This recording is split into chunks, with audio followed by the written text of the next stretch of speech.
할렐루야. 오늘은 소망의 달 2월 첫째 주일입니다. 이 시간 우리 다 같이 일어나시겠습니다. 하나님 앞에 찬양으로 영광 올리시겠습니다.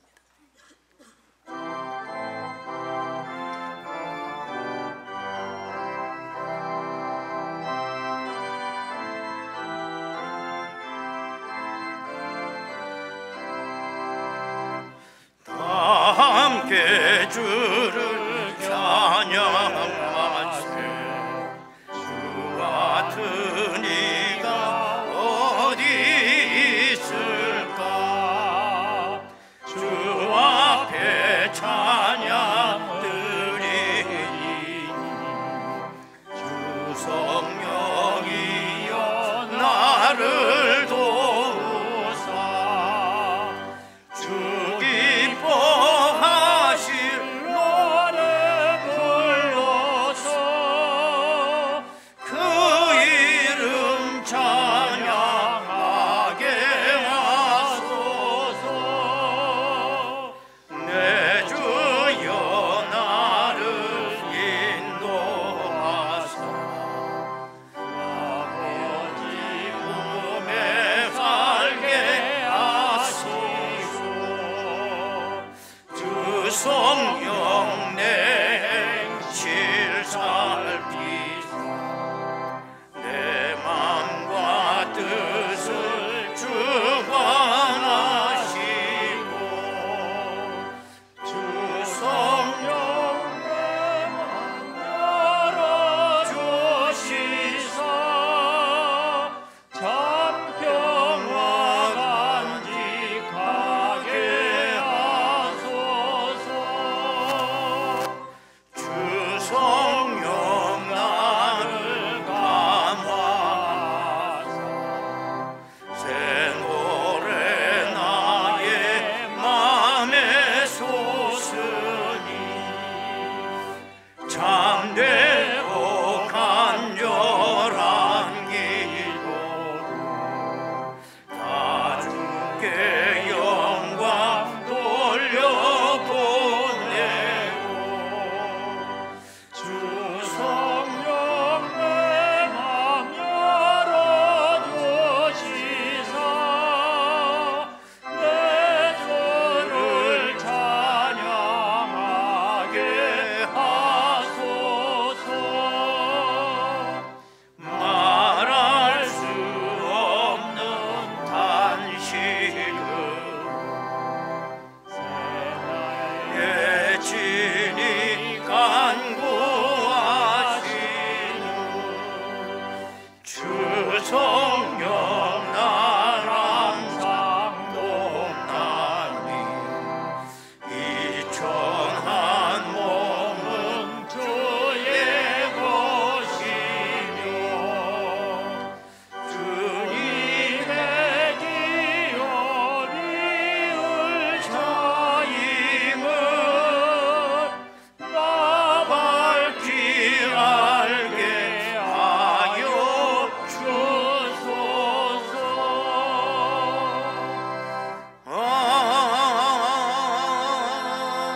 아멘. 그러므로 형제들아, 우리가 예수의 피를 힘입어 성소에 들어갈 담력을 얻었나니 우리가 마음의 뿌림을 받아 악한 양심으로부터 벗어나고 몸은 맑은 물로 씻음을 받았으니 참 마음과 온전한 믿음으로 하나님께 나아가자. 영광을 받으시기에 합당하신 아버지 하나님, 벌써 1월 한 달이 지나고 2월의 첫 주일을 맞이하였나이다. 아버지 하나님, 지난 한 주간도 늘 허물과 죄를 지으며 저희들이 살았던 한 주간이었습니다. 이 시간 회개하는 마음으로 엎드려 싸우니 사죄의 은총을 허락하여 주옵소서. 이제 입춘 가절이 다가오고 있습니다.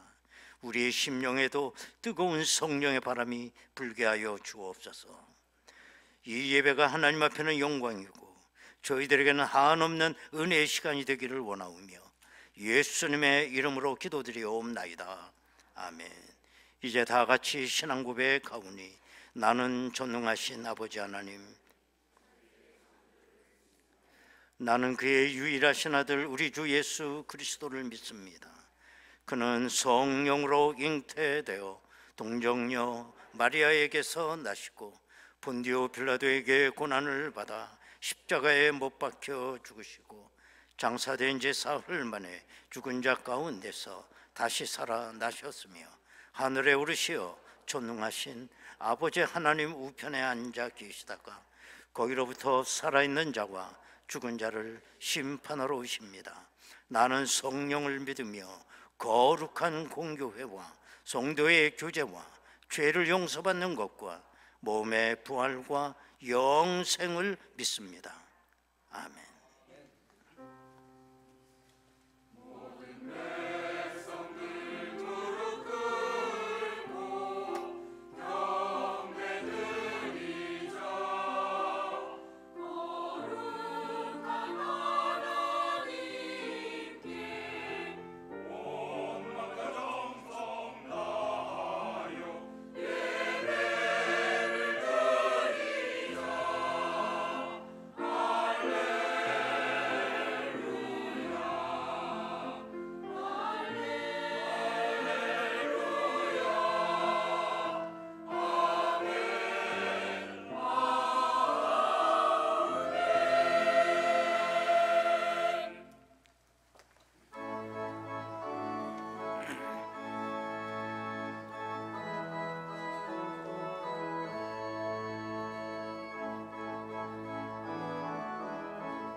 형제여 지체 말라 왜 거기서 방황하나 그 은혜를 입은 자 중에 주 너희를 두시려네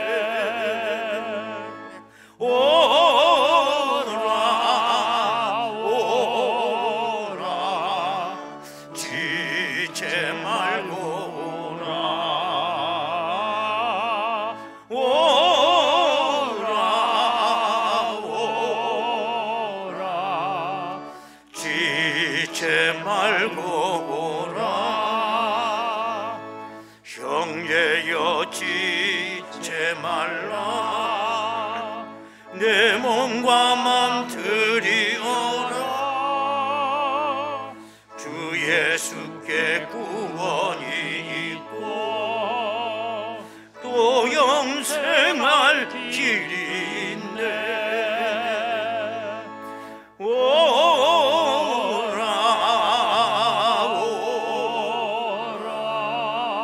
지체 말고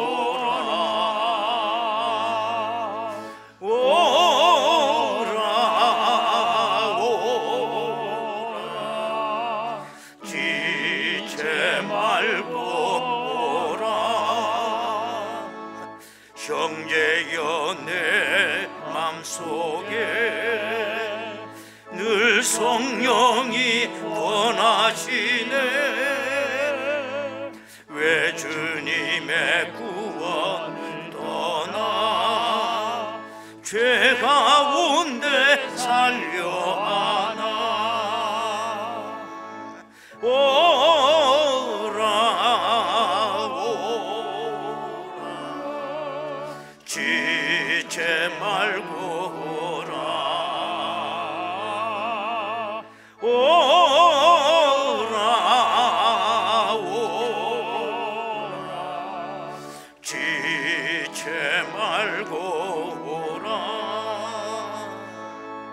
형제여 지체 말라 이 기회를 잃지 말라 주 너에게 복 주실 테니 주 앞에 나오라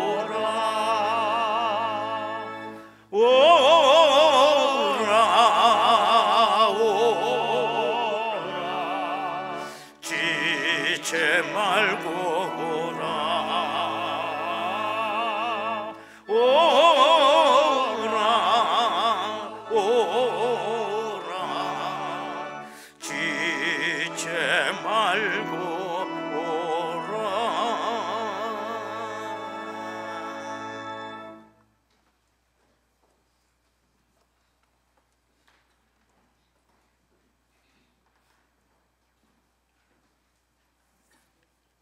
기도드리겠습니다. 사랑의 하나님, 참으로 감사함을 드립니다.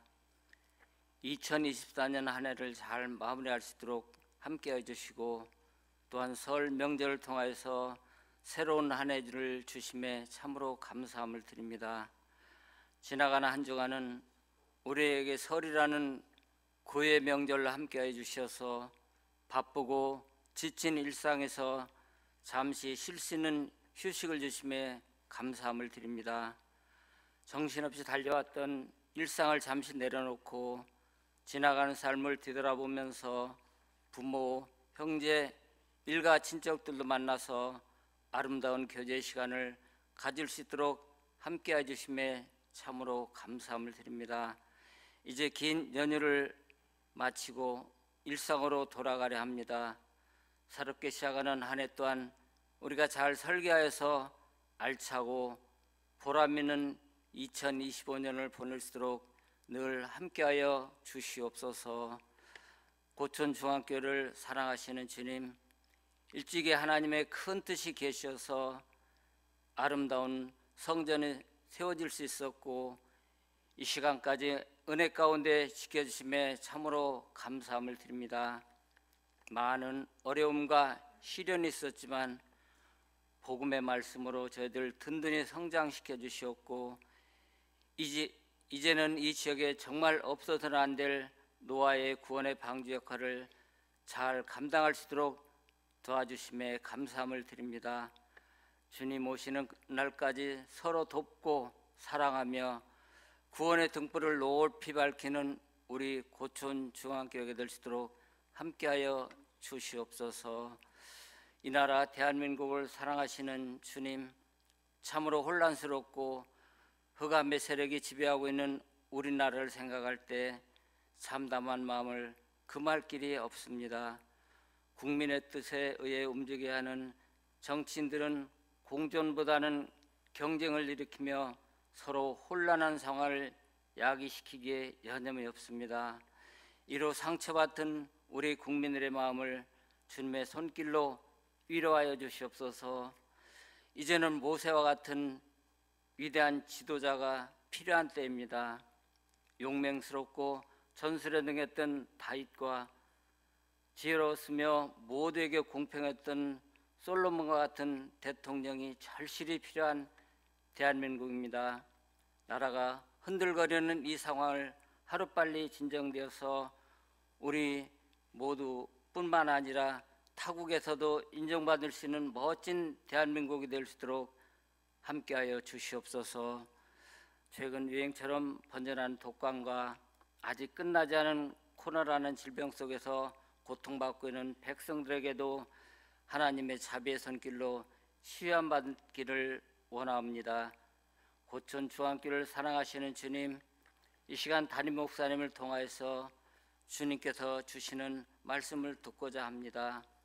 혹여 상처받고 어려움 당하는 성도님들이 계시면 말씀으로 위로받아 치유받는 시간이 될수록 도와주시옵소서.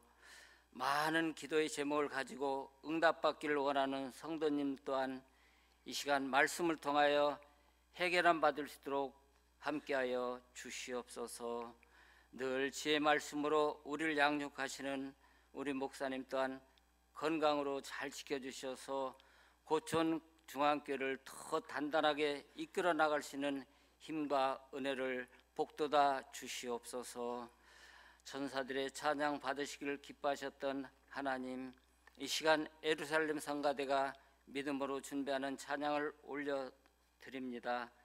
기쁘게 흠망해 주시고 함께 하셔서 이 성전이 찬양으로 하나가 되는 더 큰 은혜 받들기를 원합니다.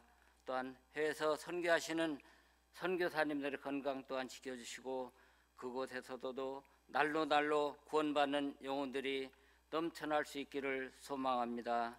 또한 캄보디아 선교를 준비하는 청년부에게도 하나님의 은혜가 함께 하시기를 또한 기도드립니다. 이 시간도 각자 맡은 부서에서 열심히 주를 섬기는 봉사자님들도 일일이 축복해 주셨기를 간절히 기도드리며 이 모든 말씀 예수님의 이름으로 기도드립니다. 아멘.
하나님 아버지, 소망의 달 2월 오늘 첫째 주일입니다. 입춘가절이라는 말이 있습니다. 오늘도 우리의 심령 가운데 성령의 바람이 불게 하여 주옵소서. 소망 중에 2월 한 달 승리하게 하시고 감사한 일들이 저들의 삶 속에 항상 넘치도록 인도하여 주옵소서.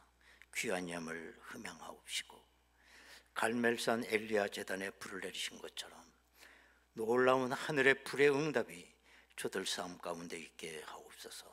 예수님의 이름으로 기도하옵나이다. 아멘. 하나님의 말씀 보시겠습니다. 구약성경 다니엘서 5장 25절에서 31절까지 말씀 되겠습니다. 다니엘서 5장 25절에서 31절까지 말씀을 봉독하겠습니다. 기록된 글자는 이것이니 곧 메네 데겔 우바르시니라.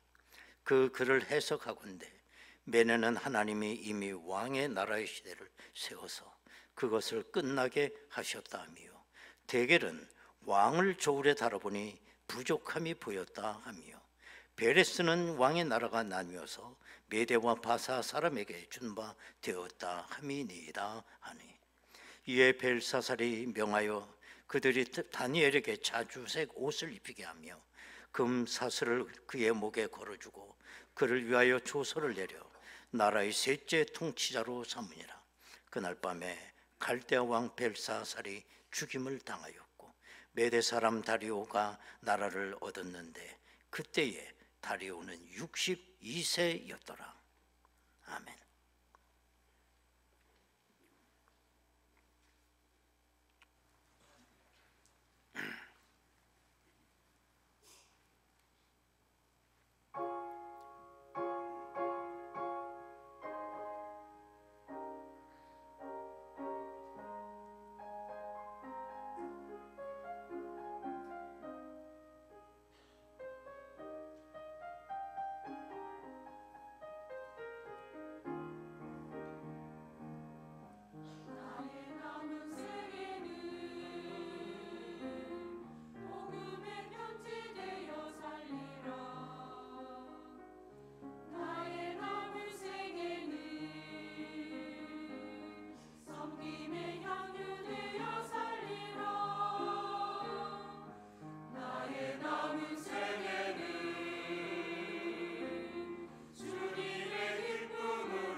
할렐루야.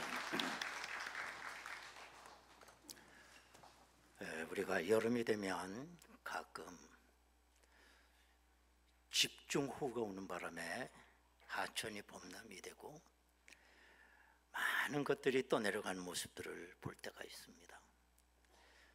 자동차도 떠내려가고 큰 나무도 뿌리째 뽑혀서 떠내려가고 소돼지도 떠내려가고 때로는 집도 떠내려갑니다.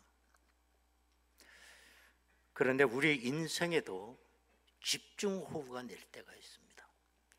그렇게 되면 나의 삶의 모든 근본의 전부가 다 떠내려가게 됩니다.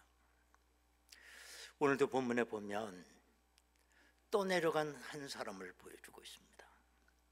그 사람이 누구냐? 신바벨론의 마지막 왕이었던 벨사살 왕입니다. 이 왕은 오늘 본문에 보면 그의 아버지가 느부갓네살 왕이었다는 걸 우리가 알 수가 있습니다. 자, 그러면 이 벨사살이라고 하는 이 왕은 얼마나 가벼웠기에 그의 가벼움을 오늘 본문은 아주 극단적인 방식으로 설명을 하고 있어요. 하루는 이 벨사살 왕이 1000명의 귀인을 초대해서 큰 잔치를 벌였습니다.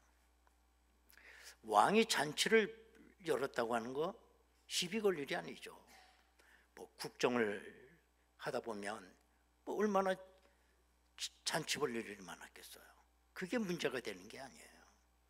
만약에 왕이 다 국정을 뒤로 하고 잔치를 매일같이 벌이면서 흥청망청 산다고 한다면 그건 문제가 되겠죠. 그러나 오늘 본문은 그걸 문제 삼지 않아요. 이 벨사살 왕의 문제가 되는 건 따로 있었습니다. 그게 뭐냐? 그 잔치 자리에서 예루살렘 성전에서 탈취해온 금그릇과 은그릇을 가지고 술을 마셨다는 거예요. 그 그릇은 그의 아버지 느부갓네살 왕이 예루살렘을 점령하고 솔로몬 성전을 불사르기 전에 거기에 있던 값진 모든 그 기구들, 금은 보석으로 만든 그릇을 전부 탈취해다가 창고에다 보관하고 있었습니다. 그런데 그 느부갓네살도 한 번도 만져보지 못한 그 그릇을 그의 아들 벨사살이 잔치할 때 그 그릇을 모두 끄꺼내다가 후궁까지 다 나눠주면서 술을 부어 마셨다는 거예요. 다니엘서 5장 2절 3절을 보면 이런 말이 있습니다.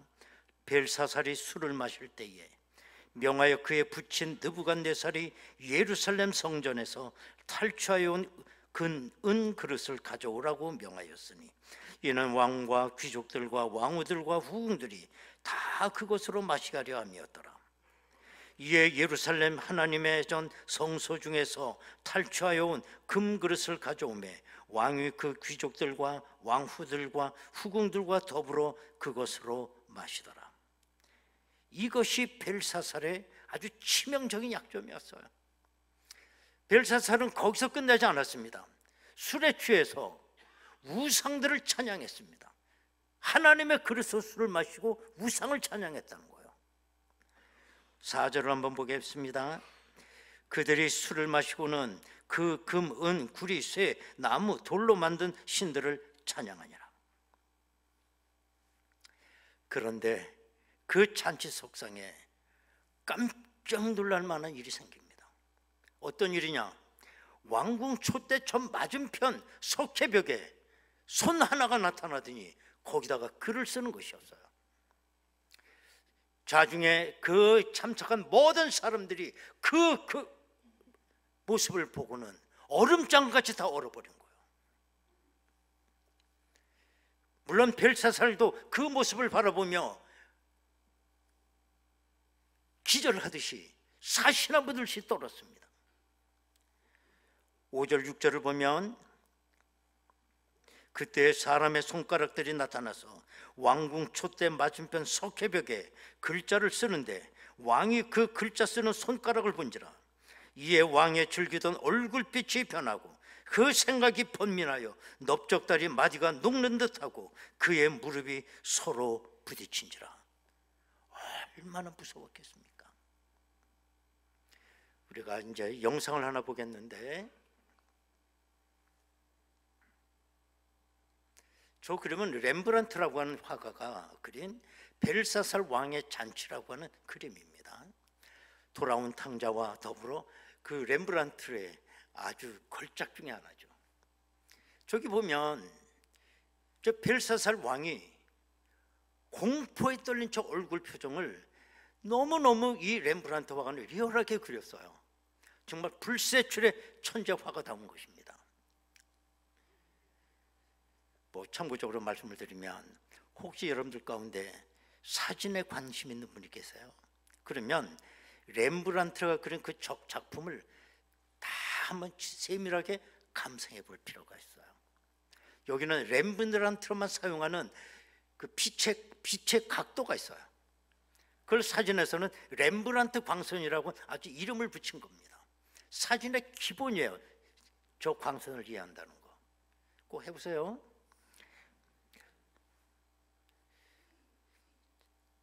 이 벨사살은 그 끔찍한 광경을 바라보고 사람들을 불러서 빨리 저 글을 해석해 보라고 했습니다. 그러나 어느 사람도 그걸 읽고 해석하는 사람이 없었어요. 그런데 그걸 읽고 해석한 사람이 있었는데, 그게 누구냐면 다니엘이었습니다. 다니엘이 해석한 그 뜻이 뭘까요? 이런 것이었습니다. 25절에서 28절 보면, 기록된 글자는 이것이니 곧 메네 데겔 우바르시니라. 그 글을 해석하건대 메네는 하나님이 이미 왕의 나라의 시대를 세워서 그것을 끝나게 하셨다며, 데겔은 왕을 저울에 달아보니 부족함이 보였다며, 베레스는 왕의 나라가 나뉘어서 메대와 바사 사람에게 준 바 되었다 함이니이다. 한마디로 벨사살 왕의 시대를 끝나게 하고 그 나라를 다른 사람에게 남긴다, 그 뜻이었다는 거예요. 하나님께서 여러분 벨사살에게 이렇게 하신 이유가 뭘까? 그거는 그 석회벽에 쓰여진 그 글자 가운데 데겔이라는 그 글자를 우리가 주목해 보셔야 됩니다. 메네 데겔 우바르신. 데겔이라는 말은 저울에 달아보니 부족하다, 이 뜻입니다. 이것이 뭡니까? 벨사살이라고 하는 그 왕을 저울에 달아보니 가벼웠다는 거예요. 기준치에서 너무너무 가벼웠다는 거예요. 그래서 그날 밤에 벨사살은 사살을 당하고 죽게 되고, 그날 밤에 그 나라는 빼앗기게 되었던 것입니다. 30절 31절 보십시오. 그날 밤에 갈대 왕 벨사살이 죽임을 당하였고 메대 사람 다리오가 나라를 얻었는데 그때 다리오는 62세였더라 그랬어요. 고대 역사가인 헤로도투스는 이렇게 기록했어요. 그 잔치가 열리던 그날 밤에 그 성에 있는 모든 사람이 술에 취해 있었다는 거예요. 그래서 적군이 쳐들어왔을 때 쉽게 벨사살을 살해할 수 있었고 나라를 빼앗을 수 있었다, 그렇게 기록하고 있습니다. 이렇게 벨사살이 그 존재의 무게가 가벼웠기 때문에 더 떠내려가 버린 그 시기에 무게감을 과시했던 사람이 있어요. 그 큰 바벨론이 멸망하고 메디아가 또 나서게 되고, 그것뿐만 아니라 페르시아가 또 새 제국으로 등장하는 그 역사의 소용돌이 속에서 큰 바위처럼 움직이지 아니하고 자기 자리를 지켰던 사람이 있었다는 거예요. 그 사람이 누구냐? 다니엘이었습니다. 정말 다니엘은 큰 바위 같은 인물이었어요. 이 다니엘의 존재감에 대해서 성경은 이렇게 말을 해요. 다니엘서 1장 21절에 보면 다니엘은 고레스 왕 원년까지 있으니라 그랬어요. 떠내려가지 않고. 다니엘서 6장 28절 보면 이 다니엘이 다리오 왕의 시대와 바사 사람 고레스 왕의 시대에 형통하였더라. 제가 언젠가 신문을 보니까 대통령이 되면 대통령이 물갈이 할 수 있는 사람이 4,000명 정도라고 그러더라고요. 그렇게 기사에 썼더라고요. 근데 다니엘을 한번 생각해 보십시오. 바벨론이라고 하는 그 엄청난 제국이에요. 우리나라는 팔도강산이라고 그러지만 바벨론은 128도였습니다. 그 나라가 망하고 그 다음에 페르시아라고 하는 또 새 제국이 나와요. 그때 얼마나 많은 사람들이 물갈이가 돼야 됩니까? 그럼에도 불구하고 다니엘은 떠내려가지 않았어요. 존재의 무게가 있었던 겁니다. 다니엘이 언제 바벨론으로 포로로 끌려갔느냐? 바벨론의 느부갓네살 왕 때 포로를 끌려가던 그때에 다니엘도 포로로 끌려가는 것입니다. 그때가 언제냐? BC 605년이었어요.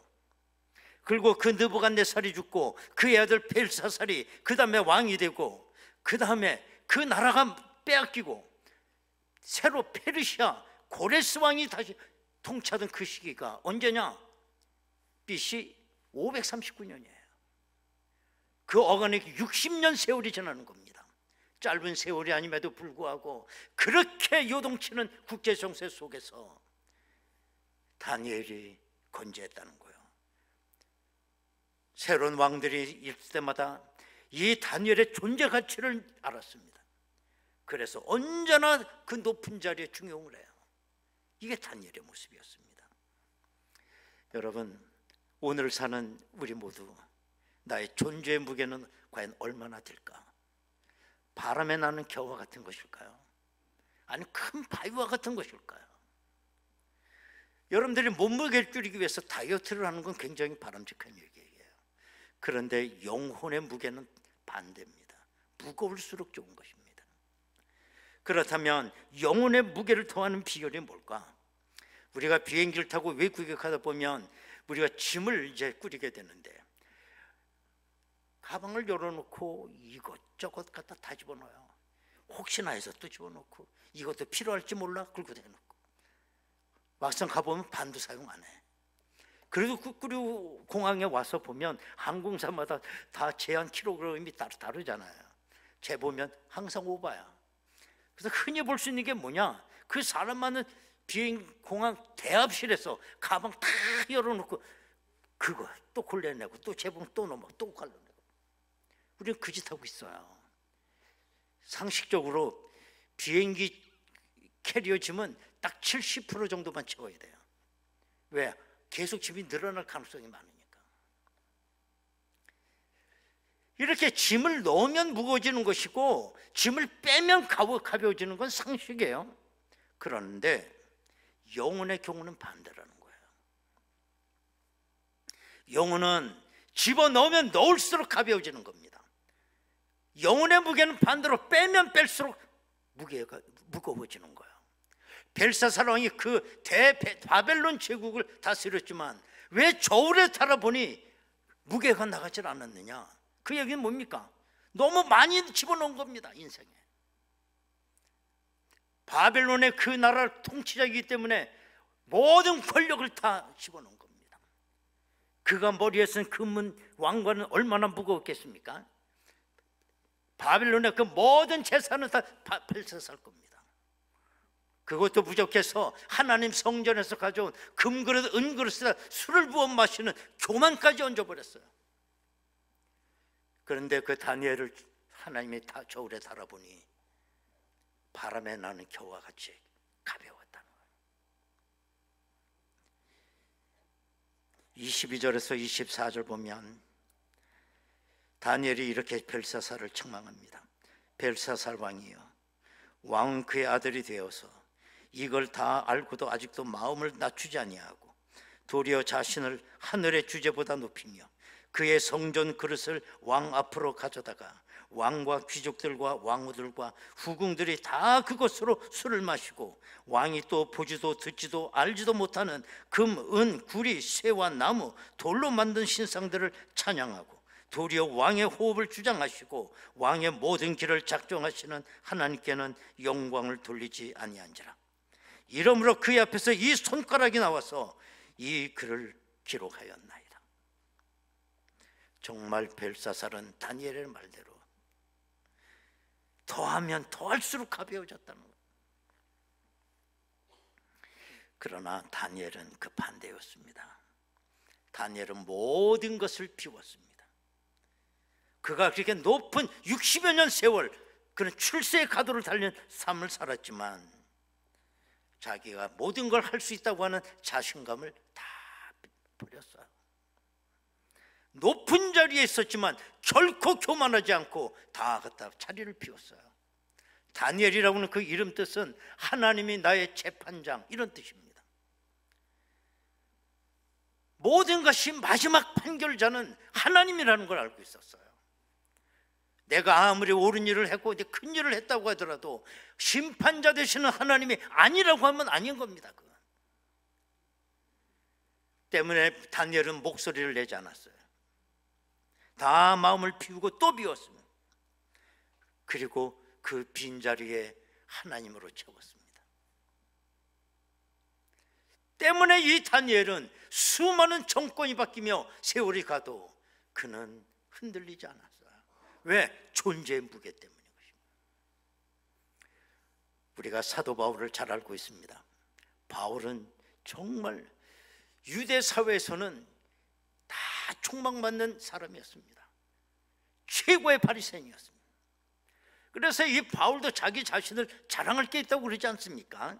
난 8일 만에 할례를 받고 이스라엘 족속이고 12지파 가운데 나는 왕족이라고 할 수 있는 베냐민 지파에 속해 있고 나는 히브리인 중에 히브리인이다. 나는 순수한 혈통을 가졌다는 겁니다. 율법으로는 바리새인이고 바리새인의 율법은 흠이 없는 자다. 나는 로마 시민권을 가졌고 가말리엘 문화생이다. 그 스펙 하나 놓고 보면 얼마나 대단한 사람입니까? 그런데 이 바울이 다메섹 도상에서 부활의 주님을 만나고 보니 이 모든 것이 다 쓸데없는 것들이었어요. 그래서 이 바울은 그 모든 걸 배설물처럼 버렸다 그래서. 그리고 그 빈 공간에 부활의 주님으로 채워놓은 것입니다. 바울, 가시를 몸에 갖고 연약한 몸을 가졌지만 사도 바울을 세상이 당해낼 수가 없어요. 그게 존재의 무게인 겁니다. 이런 의미에서 이 세상에서 절대적 무게를 갖고 있는 분은 하나님이세요. 하나님은 요동하지 않습니다. 언제나 내가 바라면 나는 저처럼 이렇게 날아갈지라도 하나님은 항상 그 자리에 계셨어요. 하나님은 만세반석이라고 성경은 말합니다. 예수님은 말씀하시기를 모래 위에 세운 집은 바람이 불고 창수가 나고 홍수가 나면 그 넘어짐이 심하다 그랬어요. 그러나 반석 위에 씌운 집은 아무리 비바람이 불고 홍수가 나도 또 내려가지 않는다 그랬습니다. 사탄이 하루는 그 부하 마귀들을 전부 다 불러다 놓고 어떻게 하면 사람을 갖다가 인도에다 지옥에다 갖다 놓을 수가 있을까? 아이디어를 갖다 모집했어요. 그랬더니 각종 아이디어가 거기서 제출이 됐는데 베스트 4 4가지 기발한 아이디어가 당첨이 된 겁니다. 그런데 그 아이디어는 어떤 아이디어냐? 똑같아요. 성경에 나오는 그 위대한 인물들의 옷으로 가정하는 거예요. 그리고 사람한테 가서 유혹을 하는 거예요. 그 첫 번째 아이디어가 뭐냐? 다윗의 옷을 입고 가장 다윗에서. 그리고 다윗의 이야기를 하는 겁니다. 이거 봐, 위대한 다윗도 음행했어. 그 솔로몬 왕 그거 우리 안에 바세바를 얻어가지고 낳은 아들이야. 그리고 쓰임 받잖아. 그러면서 유혹을 하는 거예요. 그 다음에 두 번째는 뭐냐면 모세 옷을 입고 이제 또 찾아가는 거죠. 십계명, 간음하지 말라, 네 부모를 공경하라, 도적질하지 말라, 탐내지 말라, 그거 다 맞는 말이야. 그러나 그거는 지킬 사람이 없어. 그럼 뭘 전제로 하는 거냐? 사람이 살다 보면 상황윤리라는 게 있어. 상황윤리. 그 상황에 해야 할 윤리가 따로 있는 거야. 걱정하지 마. 그렇게 유혹을 한다는 거야. 세 번째 아이디어는 뭐냐? 베드로의 옷을 입은 거야. 베드로. 너 수제자 베드로 알지? 그게 수제자야? 예수님을 3번이나 부인했어. 도망가고. 얼마나 많이 책망받았는 줄 알아? 걱정하지 마. 나중에 회개하면 다 돼. 회개 라고도 유혹을 한다는 거예요. 네 번째 아이디어는 바울의 옷을 입고 어떤 적하는 겁니다. 바울이 믿음으로 구원받는다고 그랬지. 그러나 또 바울은 은혜도 얘기를 했어. 우리가 은혜로 구원받는다고. 그러니까 걱정하지 마. 이 다음에 천국의 앞에 가보면 천국문 앞에 복사집이 많아. 네 세례 증서 하나 복사에다가 그냥 제출하며 은혜로 너도 구원받을 수 있어. 이건 하나의 풍자적인 얘기지만 오늘 현대인들의 신앙이 이와 같이 상태에 머물러 있다는 거예요. 가볍기가 한량없습니다. 후보면 다 날아가 버리거든요. 오늘도 하나님께서 나를 갖다가 저울로 탄다고 할 때 정말 가벼운 존재로 우리가 책망받지 말아야 됩니다. 예수님은 말씀하시기를 마지막 때 우리가 퀴즈를 해서 알곡과 가라지를 가버린다. 가라지는 왜 가라지가 되는 건가요? 속이 비어 있기 때문입니다. 왜 알곡인가요? 그 속에 그리스도로 채워져 있기 때문입니다. 아무리 바라물고 퀴즈를 해도 알곡은 날아가지 않습니다. 이런 사람이 천국 곳간에 들어가게 될 것이라고 말씀하고 있습니다. 하나님 오늘도 우리들을 저울로 달아보세요. 우리의 존재감의 무게를 한번 달아보고 계십니다. 이 마지막 때 환란, 풍파, 바람, 집중호우 우리를 위협하게 될 거예요. 끝까지 견디셔야 됩니다. 그 자리, 믿음의 자리 지키고 있어야 됩니다. 존재감을 키우셔야 됩니다. 믿음의 반세반석 위에 오늘도 우리가 서 있어야 합니다. 우리 마지막 때 끝까지 우리 승리하게 되고 하나님께서 나의 무게를 달아보실 때 부족하다라고 책망받지 아니하도록 우리가 늘 일어서야 될 줄로 믿습니다. 여러분, 이 시간 우리 다 같이 한번 통성으로 기도하겠습니다.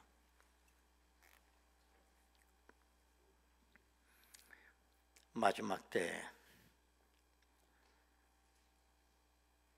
비바람이 있습니다. 알곡과 가라지를 구별하기 위해 퀴즈를 할 것이다 그랬어요.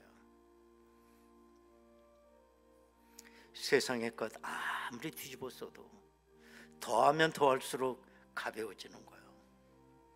그것이 나를 구원할 수가 없습니다. 하나님 아버지, 이 마지막 때 환란의 바람 가운데서도 능히 우리 믿음을 지켜 나갈 수 있도록 아버지 하나님 인도하여 주옵소서. 아버지 하나님, 마지막 때 믿는 자를 보겠느냐고 말씀하셨습니다. 오늘도 하나님은 나를 저울에 달고 나의 존재의 무게를 재보고 있습니다. 부끄러움 당하지 아니하도록 인도하옵소서.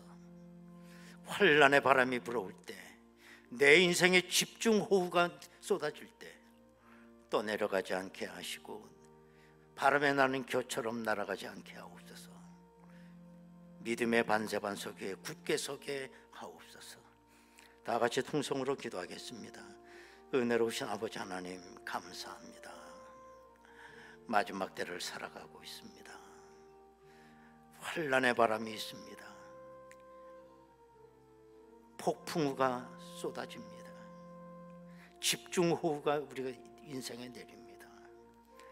아버지 하나님, 이때 바람에 나는 겨처럼 없어지는 존재가 되지 않게 하옵소서. 내 속에 예수 그리스도를 채워 정말 충실한 알곡이 되어서 우리 모두 천국 곳간에 들어갈 수 있도록 주여 인도하여 주옵소서. 믿음의 만세반석 위에 바로 서게 하시고 어떤 비바람에도 우리가 휩쓸려 가지 아니하도록 아버지 하나님 인도하여 주옵소서. 하나님 아버지, 이 세상의 마지막이 되었습니다. 비바람이 있고 집중호우가 있습니다. 환란의 바람이 붑니다. 쭉정이는 다 떠내려갑니다. 그러나 그리스도로 채워진 알곡은 존재의 무게 때문에 그 자리를 지킵니다.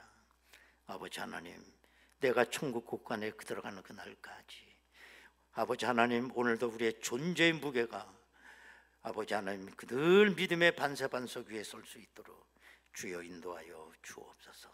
마귀가 흔들지 못하도록 붙잡아 주옵소서. 예수님의 이름으로 기도하옵나이다. 아멘. 찬송가 495장 찬송.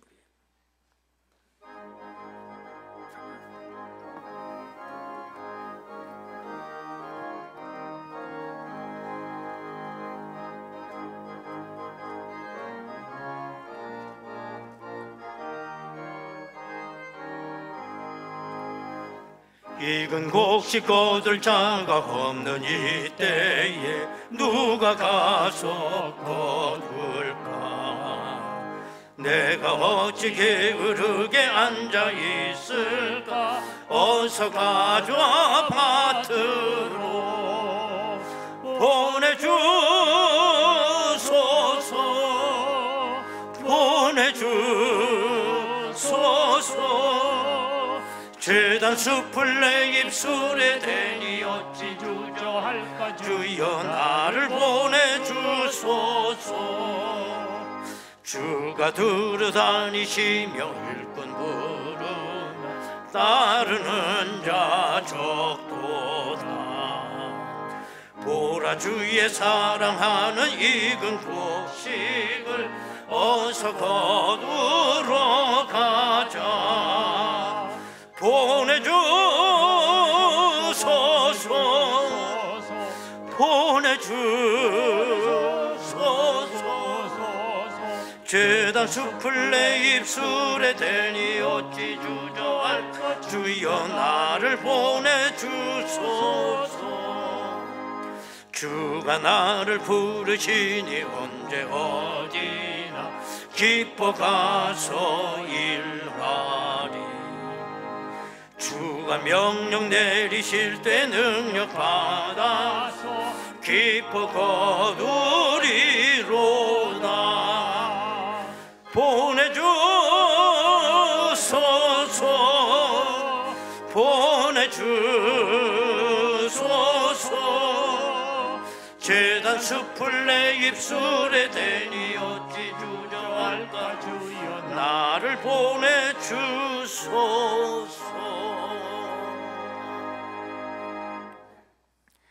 광고 말씀 드리도록 하겠습니다. 1월은 새 출발의 달, 2월은 봄을 바라보며 소망의 달입니다. 그러면 아무리 겨울이 모지라도 봄은 와요. 오늘도 우리의 마음속에 성령의 바람이 불기를 바랍니다. 오늘 저녁 예배는 남선교회 연합으로 헌신 예배를 드립니다. 1남선교회, 2남선, 3, 4남선 총동원하세요. 존재감 얘기를 내가 했습니다만 헌신 예배 자리를 지키지 못하는 그 믿음 갖고 무슨 믿음의 생활을 하겠어요. 다 동원해서 오늘 헌신의 결단도 하고 하나님의 영광을 올릴 수 있게 되기를 바랍니다. 여기 자기 그 남성교회 표를 갖다 붙여놓을 거야. 그 표 안에 다 채우셔야 돼. 그러니까 일반 성도님들은 많이 왔는데 남성교회는 보이질 않아. 어디 간지 다 총동원하셔서 요 강단 앞에 딱 앉아가지고 말씀 받고 아주 결단할 수 있게 되기를 바라겠습니다. 오늘 오실 강사 목사님은 예은교회 목회하고 계시는 오성문 목사님 오셔서 귀한 말씀 증거해 주시겠습니다. 그동안 우리 유년부를 담당하셨던 우리 고민희 전도사님 이제 그 교단으로 돌아가셔서 공석이었는데, 그래서 기도를 열심히 했는데 또 하나님이 아주 훌륭하신 또 전도사님 한 분을 우리에게 보내주셨습니다. 추지수 전도사님. 남자일까요, 여자일까요? 추지수. 남자야, 여자야? 네, 남자 같은 여자 전도사님이세요. 우리 교회, 우리 교육자들 보면 다 미남 미녀잖아요. 난 왜 그러냐? 실력도 중요하죠. 영적. 그러나 나는 하나님이 중심을 보지, 난 사람이기 때문에 외모를 봐야. 나는 어쩔 수 없어. 내가 어떻게 중심을 봐? 끝내줍니다. 이 주지수 전도사님. 이제 3부 예배 시간에 이제 인사 나눌 텐데 여러분들 기도 많이 해주시기 바라겠습니다. 이용진 전도사님 목사 안수 허락을 위해서 많은 서류가 필요한데 재직들이 서명 날인해에는 그 서류가 꼭 들어가야 됩니다. 그래서 교회가 가장 할 수 있는 가장 위대한 일 가운데 기름을 부어 주의 종을 만드는 일입니다. 교회가 일. 이게 흔하지 않아요. 이런 기회가 있을 때는 기도 좀 많이 해주시고요. 재직들이 동의합니다 라고 서명 날인해 주시면 됩니다. 들어오실 때 하셨겠지만 아직 못 하신 분들은 가실 때 하시면 되겠고요. 4월 23일 제가 볼 때는 그때 목사 안수를 받지 않겠나는 예정을 해봅니다. 그동안에 전도사님이라는 말 부를 수 있을 때 많이 불러주세요. 전도사님 한 번 하지 말고 전도사님 전도사님 그렇게 꼭 부르세요. 많이 좀 불러주시기 바라겠습니다. 제1교구 구역연합 예배가 있습니다. 2월 8일 토요일 오전 11시에 있습니다. 또 우리 전은재 군, 우리 전만우 집사님, 김경애 권사님 큰아들 되세요. 2월 8일 토요일 오후 3시 40분 저 신도림에 있는 웨스턴 베니비스라고 하는 웨딩홀에서 결혼 예식했습니다. 여러분 많이 축하해 주시고 교회에서 오후 2시 출발 예정으로 있습니다. 오늘 교육위원회 모임이 3부 예배 후 유년부 교사실에서 있습니다. 모여주시기 바랍니다. 또 교육부 새해를 맞이해서 교사 영성수련회가 2월 7일부터 8일까지 1박 2일 동안 저 김포 하성에서 있다고 합니다. 또 여러분들이 오늘 교회 오실 때 어떤 깡패 두목같이 선글라스 끼고 왔다 갔다 하는 분 보고 깜짝 놀랐을 거예요. 그 정희준 목사님이에요. 눈썹이 눈을 찔른대나 그래가지고 지난 연휴 기간 동안 수술을 했어요. 그래서 선글라스를 끼고 있어. 그러니까 여러분 기도 좀 많이 해주세요. 성령의 불로 그 눈을 지져주셔서 이쁜 눈으로 회복하게 하옵소서. 그냥 기도를 열심히 해서 예전보다 더 이쁜 눈으로 회복되게 여러분 해주시길 바라겠습니다. 성령의 불로 지져야 돼. 그냥 꼭 많이 해주시기 바랍니다. 이제 다 같이 일어나시겠습니다. 아주 존재감 있는 인사 한번 나누십시오. 처음 보는 얼굴처럼 마지막 보는 얼굴처럼.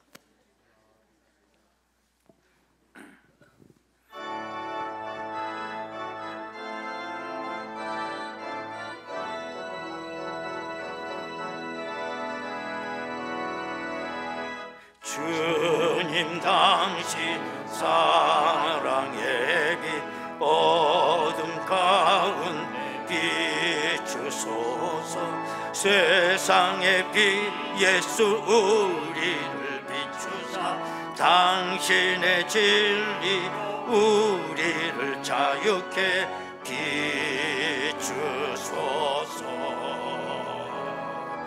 우리 위해 비추소서. 주님의 영광 온 땅 위 부소서. 할렐루야. 내게 성령의 여러분 우리 두 손 들고 찬양합니다. 넘치소서. 은혜와 긍휼을 열바 전하소서. 전하소서.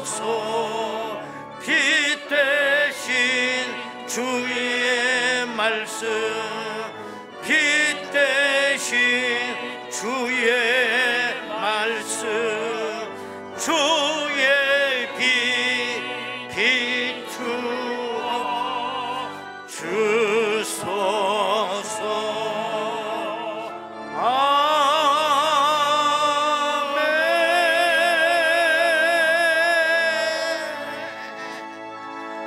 할렐루야. 아버지께 박수로 영광드립니다. 아멘. 지금은 우리 주 예수 그리스도의 은혜와 아버지 하나님의 극진하신 사랑하심과 성령님의 감동하시고 내주 충만 교통 역사하심이 이 마지막 때 정말 존재의 무거운 무게를 가지고 환난의 바람을 이기며 끝까지 승리하기를 원하는 저희들 심령 위에, 저들의 가정과 일터와 자녀들 위에, 이 재단에 속해 있는 모든 권속들 위에 지금으로부터 영원토록 함께 하시옵기를 간절히 축원하옵나이다. 아멘.